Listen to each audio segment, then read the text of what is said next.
बोलो बम बम महादेव बम बम। हेलो नमस्कार आदाब सलाम सत श्री अकाल। केम छो कसे काय केरो हाल है केना छे यहाँ सब कैसन वानी हाउ आर यू कैसे हैं आप लोग। केमो नाचो मनक्कम खम्मा गनी हुकुम कैमती अच्छंती की खबर नमस्तुभ्यं। देवी और सज्जनों, आज के इस वीडियो में मैं राजा मिश्रा चर्चा करने जा रहा हूं मेष राशि फल सितंबर 2023 के बारे में कि मेष राशि वाले जातक का, मेष राशि वाले व्यक्ति का सितंबर 2023 का महीना यानी कि आने वाला महीना आपके लिए कैसा रहेगा, किस मामले में बढ़िया रहेगा, किस मामले में खराब रहेगा। इन्हीं सब बातों के बारे में आज के इस वीडियो में हमारी चर्चा होने जा रही है। देवी और सज्जनों, इसमें आप सूर्य देख रहे हैं, बुध, मंगल और शुक्र, ये चार ग्रह पर में ही विश्लेषण हमारे इस मासिक राशि फल का होगा, क्योंकि यही चार ऐसे ग्रह हैं जो बार बार परिवर्तित होते रहते हैं, जैसे कि सूर्य, बुध, मंगल और शुक्र।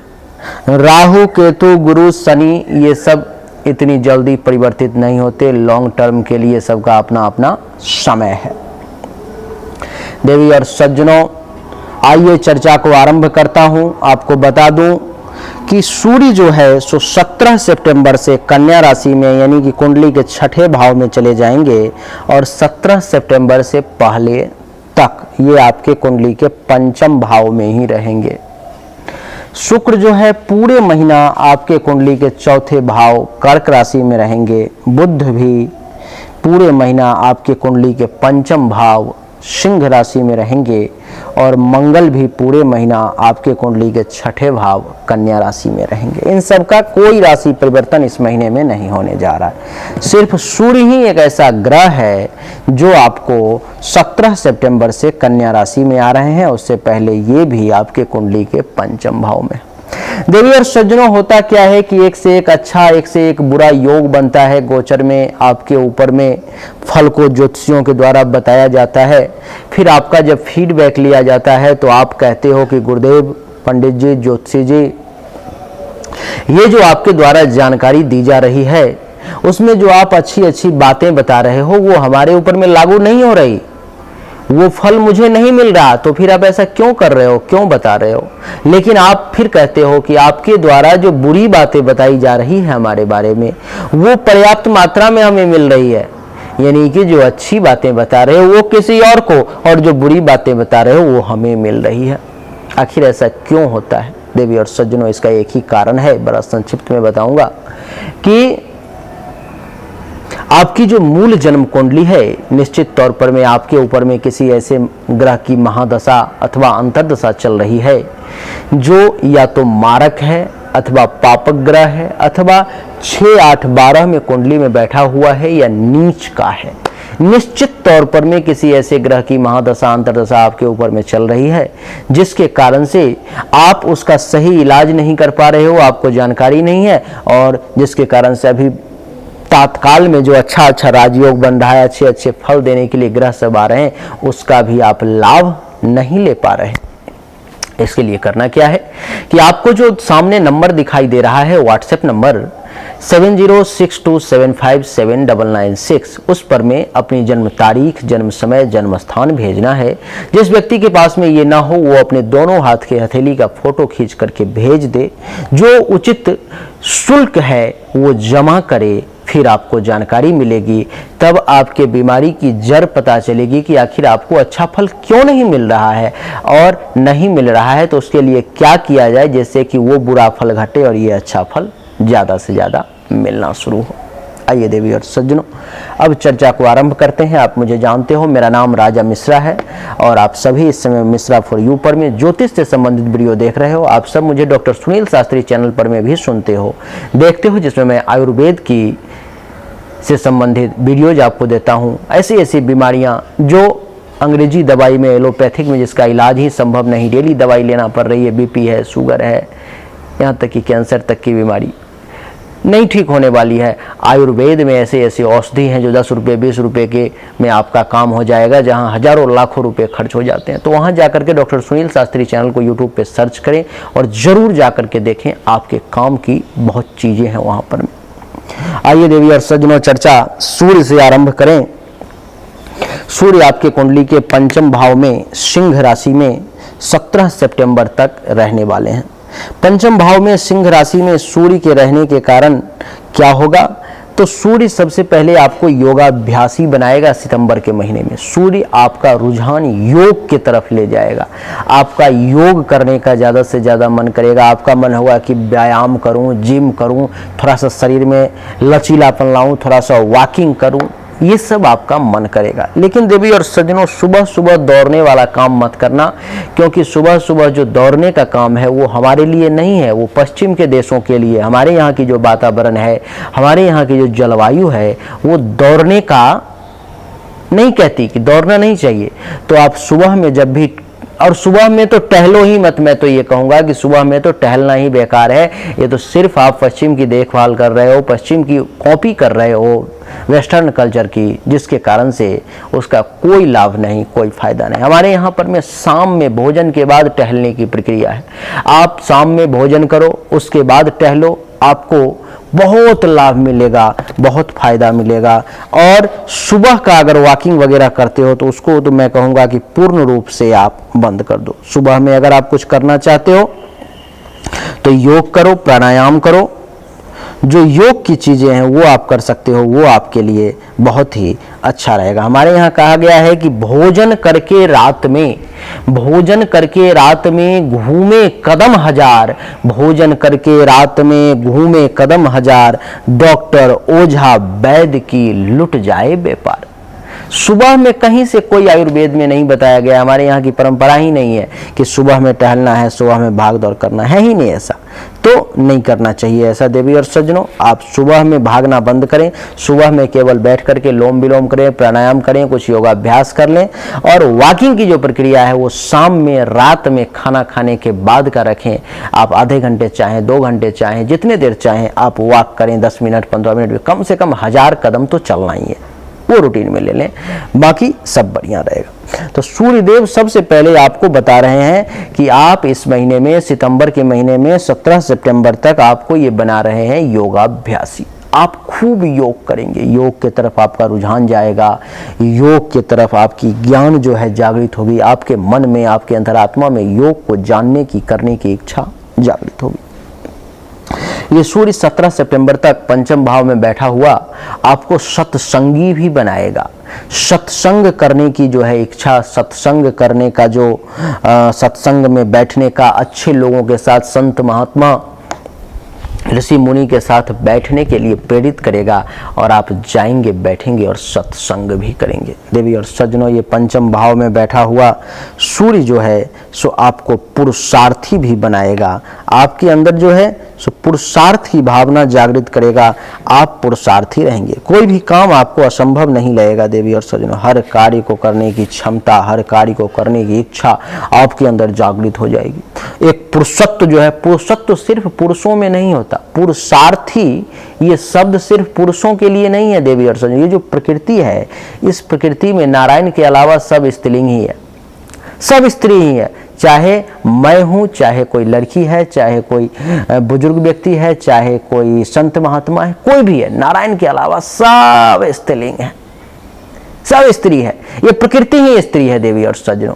तो ये पुरुषार्थ शब्द जो है, इसका गलत प्रयोग किया गया है हमारे शास्त्रों में। हमारे शास्त्रों में तो सही किया गया है, हमारे इतिहासों में गलत प्रयोग किया गया। उसको लोगों ने ये समझ लिया कि ये सिर्फ पुरुषों के लिए, ऐसा नहीं है। आप पुरुष हैं या महिला हैं, अपने बलबूते पर में, अपने कर्म के बदौलत अगर कुछ भी हासिल करते हैं, अपने मेहनत परिश्रम के बदौलत, तो आपको पुरुषार्थी कहा जाता है। आपके अंदर पुरुषार्थ है। तो इस समय में सूर्यदेव आपको पुरुषार्थी बनाएंगे, मेष राशि वाले, और पुरुष तत्व जो आपके अंदर में है उसको डेवलप करेंगे। इतना ही नहीं, पंचम भाव में बैठा हुआ ये सूर्य आपको धैर्यवान भी बनाएगा, धैर्यशाली भी बनाएगा। इस समय में कोई भी काम अगर नहीं हो पा रहा है, अटक जा रहा है, कुछ असफलता मिल गई है, तो इसका अर्थ ये नहीं कि आप धैर्य खो दोगे। सूर्य आपको धैर्यवान बनाएंगे, आपके धैर्य को मजबूत रखेंगे, आपके सब्र की बांध को जो है सो बहुत अच्छे तरीके से जो है सो बालू सीमेंट लेकर के अच्छे तरह से पक्का कर देंगे। यानी कि धैर्य की कमी देखने को नहीं मिलेगी, आप धैर्यवान रहेंगे देवी और सज्जनों। इतना ही नहीं, यहाँ पे बैठा हुआ सूर्य आपको तेजस्वी बनाएगा। 17 अगस्त तक आपके तेज में वृद्धि होगी देवी और सज्जनों। इस समय में आप तेजस्वी कहलाएंगे, तेज प्रताप इन सब में वृद्धि होगी। आपके चेहरे पर में एक गजब का रौनक, एक गजब का ऑरा जो है सो सामने देखने को आएगा देवी और सज्जनों। इतना ही नहीं, आप इस समय में उत्साही भी रहेंगे। आपको विभिन्न कार्य को करने का जो उत्साह है, उमंग है, वो आपके अंदर में जागृत हो जाएगा। मैं थोड़ा करके देखता हूँ कैसे होता है। इस प्रकार की चीजें, एक जो जागरूकता होती है वो आपके अंदर में आ जाएगी। हर कार्य को लेकर के आप बड़े उत्साही रहोगे, उत्साह के साथ कार्य को करोगे। एक होता है किसी भी कार्य को मन से करना, एक होता है बेमन से करना। इस समय में आप जो कार्य करोगे मन से करोगे। 17 सितंबर तक सूर्य क्योंकि पंचम भाव में सिंह राशि में है और 17 सितंबर से कन्या राशि में आ जाएंगे। उसमें भी समय तक मैंने निकाल रखा है, लेकिन अब हर वीडियो में कितना समय बताऊं आपको। पंचम भाव में बैठने के कारण जो है सो ये आपको गंभीर बना देता है। गंभीर, धीर, गंभीर, धीर तो बनाया ही, धैर्यवान तो बनाया है, और गंभीरता आपके अंदर डाल दी इसने।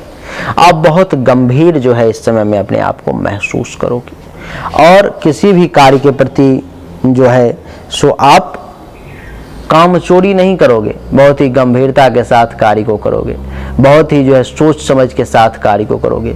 आप में उल्हड़पन देखने को इस समय में नहीं मिलेगा देवी और सज्जनों। तो गंभीरता के साथ जो है सो आप आगे बढ़ेंगे।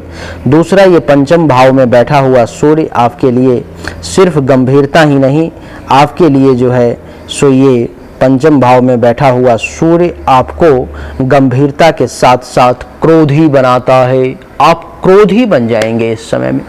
क्रोध जो है सो आपको ज़्यादा परेशान करेगा इस समय में। गुस्सा जो है आपको मेष राशि वाले 2023 के सितंबर में ज़्यादा परेशान करेगा। इस समय में आप गुस्सैल बन जाएंगे, क्रोधी। क्रोध की आग जो है थमथमाई हुई आपके मस्तक पर में सवार रहेगी। क्यों? क्योंकि सूर्य पंचम में है, पेट पर में बैठे हुए हैं देवी और सज्जनों। इतना ही नहीं, वन विहार करने का बड़ा मन करेगा आपका। वन विहार अर्थात जंगलों में घूमना, प्रकृति के साथ जुड़ाव, ये आपको बड़ा अच्छा लगेगा, खूब अच्छा लगेगा। और मन भी रहेगा कि जरा घूमें, करें, टहले, देखें। वन में विहार करना, प्रकृति के साथ जंगलों में घूमना, बहुत मन जो है अंदर से आपको तृप्त और प्रसन्न महसूस होगा देवी और सज्जन। यही सूर्य जब आपके कुंडली के छठे भाव में 17 सितंबर से आ जाएंगे कन्या राशि में, तो क्या करेंगे? जब देवी और सज्जनों कन्या राशि का सूर्य हो जाए कुंडली के छठे भाव में, तो ये जो है सो आपको मंदाग्नि रोगी बनाता है। धीरे धीरे आपके अंदर जो है सो रोग प्रवेश करेगा। धीरे धीरे आपको रोग प्रवेश करेगा और पेट से संबंधित परेशानी जो है, जठराग्नि से संबंधित परेशानी जो है, अमाशय से संबंधित परेशानी जो है, ये सूर्य जब 17 सितंबर से छठे भाव में प्रवेश करेगा तो वो आपको देने का प्रयास करेगा। जठर से संबंधित परेशानी, पेट से संबंधित परेशानी देवी और सज्जनों। इतना ही नहीं, ये छठा भाव में बैठा हुआ सूर्य 17 सितंबर के बाद आप में शक्ति के संचार में कमी कर देगा। शक्ति की कमी महसूस होगी। अपने आप में आप अपने आप को शक्तिहीन भी महसूस कर सकते हो। आपको ऐसा लग सकता है कि मेरे शरीर में ताकत की कुछ कमी हो गई है, मैं पहले इतना ताकतवर अपने आप को नहीं महसूस कर पा रहा हूँ। इस प्रकार की चीज़ें आपके दिमाग में आएंगी और शरीर पर में देखने को भी मिल सकता है। इस समय में जो लिखने वाले लोग हैं, जो लेखक हैं, राइटर हैं, पोइट हैं, उन लोगों को जो है सो लिखने में बड़ा मज़ा आएगा, बहुत आनंद आएगा क्योंकि लेखनी शक्ति जो है उनकी सो बहुत तीव्रता से इस समय में काम करेगी। सोचनी शक्ति जो है बड़ी तीव्रता से काम करेगी। यानी कि जो लेखक वर्ग के लोग हैं, कवि वर्ग के लोग हैं, वो कमाल करेंगे इस समय में। देवी और सज्जनों, इतना ही नहीं, छठे भाव में बैठा हुआ सूर्य आपके लिए आपको दुर्बल भी बना सकता है, आपको कमज़ोर करने की साजिश रच सकता है, आपको ये कमज़ोर कर सकता है। देवी और सज्जनों, आप अपने आप में इस समय में जो है सो वीकनेस महसूस कर सकते हैं, कमज़ोर दुर्बल हो सकते हैं। आप शक्तिहीन तो बनाया ही, दुर्बल भी बनाया। और व्यर्थ बकवास करने का जो है ये भी आपको सूर्य जो है सो करेगा, जिसके कारण से आप बिना मतलब का, जिसका कोई अर्थ नहीं है, आप बकवास कर सकते हैं। बिना मतलब की बातों में आप उलझ सकते हैं, फालतू का बोले जा रहे हो, जिस बात का कोई औचित्य नहीं है उसमें बहस करते जा रहे हो। एक होता है, कहते हैं कि एक होता है किसी भी बात को ऑथेंटिक तरीके से प्रस्तुत करना, और एक होता है थेथरोलॉजी। कहते हैं थेथरोलॉजी कर रहा है ये, अर्थात वो बातों को, उन बातों को वो प्रूफ नहीं कर पा रहा है, फिर भी जो है, फिर भी क्या कर रहा है वो, उन बातों पर में वो लगा हुआ है, रिजल्ट कुछ नहीं निकलना है। तो व्यर्थ का बकवास जो है आपको करने पर में सूर्य जो है सो मजबूर कर सकता है, इसलिए व्यर्थ के बकवास से आपको बचना चाहिए। देवी और सज्जनों, मंगल जो है आपके कुंडली के छठे भाव में कन्या राशि में प्रवेश करेंगे और पूरे महीने यहीं पर में रहेंगे।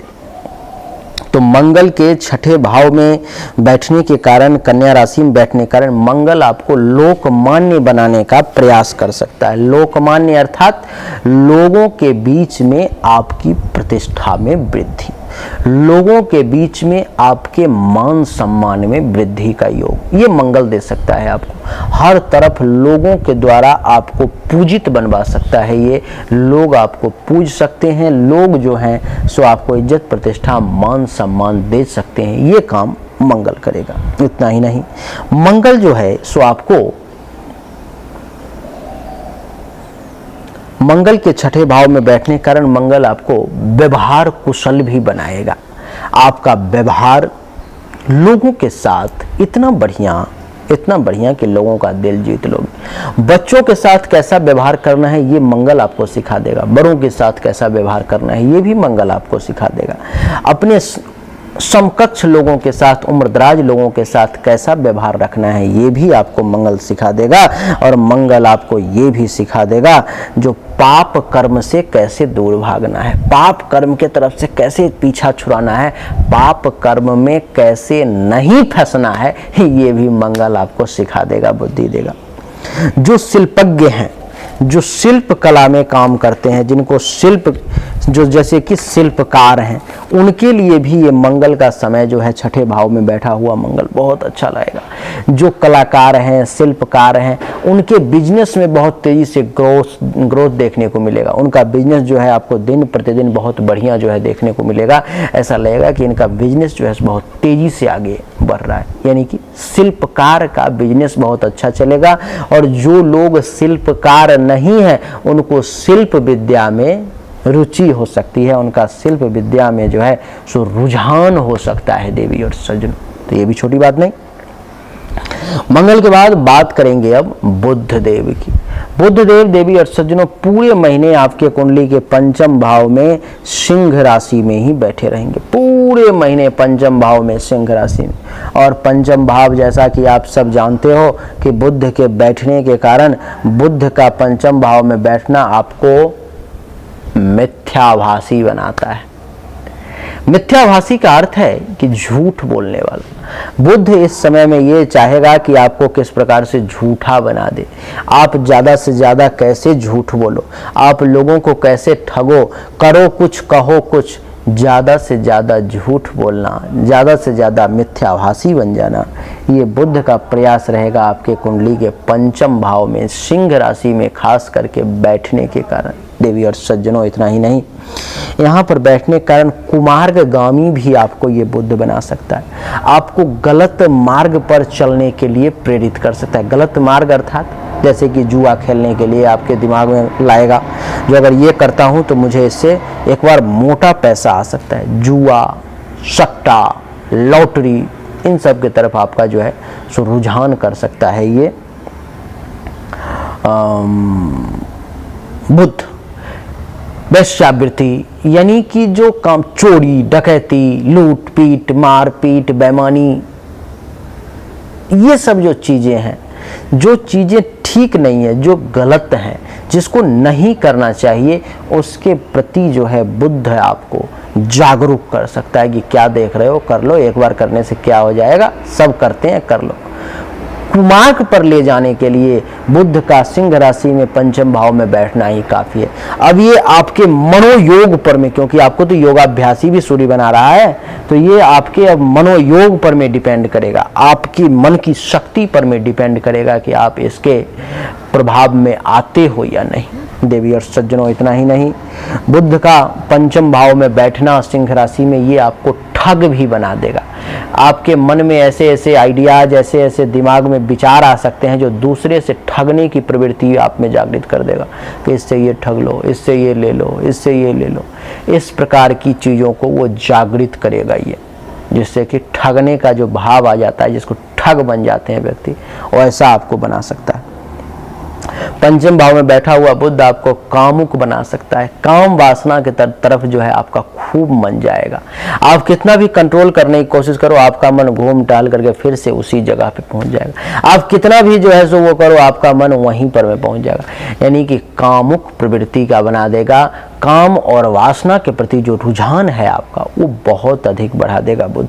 तो उसके लिए थोड़ा सा इस महीने में आपको सतर्क रहने की आवश्यकता है। बुध के बाद शुक्र की चर्चा करेंगे। देवी और सज्जनों, शुक्र पूरे महीने जो है सो आपके कुंडली के चौथे भाव में कर्क राशि में ही रहने वाला है। कर्क राशि में बैठा हुआ शुक्र जो है सो आपको धार्मिक प्रवृत्ति का बना सकता है। अगर बुध आपको कुमार्ग पर में ले जाने का प्रयास करेगा तो यही शुक्र है जो गुरु है ये तो ये आपके दिमाग में वो विचार देगा कि रुक जाओ, ये ठीक नहीं है, क्यों जा रहे हो यहाँ। तो ये शुक्र जो है आपको कुमार्ग पर जाने से बचाएगा। ये शुक्र जो है चौथा भाव में बैठा हुआ, ये आपको धर्म के तरफ आपका रुझान लाएगा। आपका मन होगा कि कुछ धर्म का कार्य करें, कुछ मंगल कार्य करें, कुछ धार्मिक चीज़ों का कार्य करें, कुछ भगवान से जुड़ी हुई चीज़ों में कुछ करें। इस प्रकार की भाव जो है शुक्र आपको धर्म के पथ पर चलने की इच्छा जागृत करवाएगा।